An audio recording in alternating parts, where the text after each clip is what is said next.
it just strikes me. Let me give you a quick example about the maritime law, the law of water, the law of the sea. Money is water by law.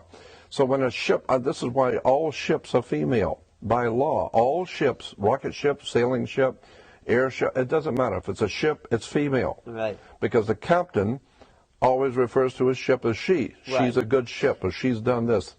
Why she? Because she delivers the product. Right. The Without vessel. she, there is no product, right? It's a vessel. It's a Of course it is a vessel. So is your body. It's a vessel that produces a product. Right. So when the ship pulls into harbor, it stops, and where it parks is called its berth. It's berthing a ship, or she sits in her berth. And every item on that ship, coming out that ship, is money. It's money changing hands. Right. And it came in on water. So it's called. So every piece has to have what is called a certificate of manifest, because she is sitting in her berth. That's why when you were born, I had a birth certificate. your mother's water broke. You were inside a container of water. Her water broke, and you came out, and therefore you have to have a birth certificate. Wow. There, and it's got to be signed by the dock, because that's where the ship is sitting. The dock is where the ship sits. It's funny. So once you begin to see how the words and terms are all based on maritime admiralty, the law of water, the cash flow, the liquid asset. But it's just in English, the dock, the water. Yeah, of course. But of course, it goes all the way back to the English or British domination of the seas. Oh. And so when the British began to dominate the seas, the Knights Templar Masonic Order of the Knights Templars, who have been in the middle of Asia, came back into Western Eastern Europe, brought all of these concepts, and it was developed into a commercial system of words and terms and symbols which are used in courts and government and corporations. You know, your body as a corporation. No, that's a whole story. We could talk for hours on this, but your body is a corporation. Of cells, you mean? No. It's called, and by law, your body, your physical body is a corporation. And so when you die, you're a corpse. Because when you're living, you're a corporation. You are a business. And hanging out with that person is bad business. Right. Or who I hang out with is none of your business. Right. Because your body is a business.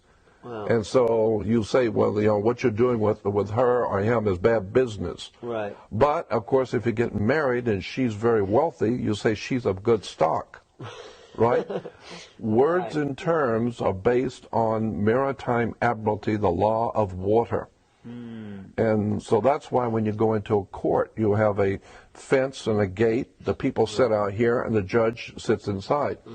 The gate is called a floodgate.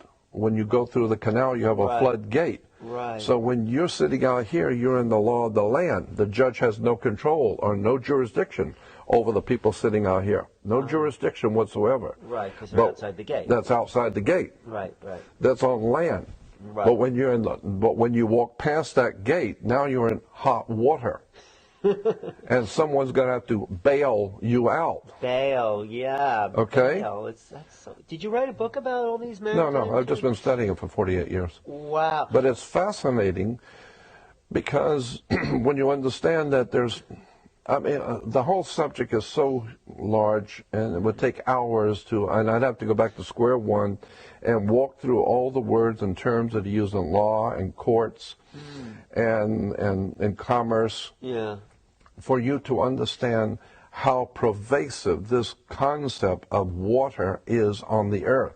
Wow. The law of water, maritime admiralty, it's an extraordinary story about how governments rule the world. And unless you...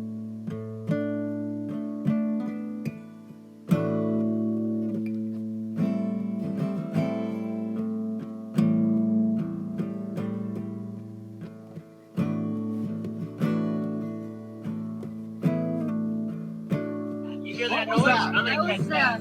You couldn't catch that if I let my knife right here. That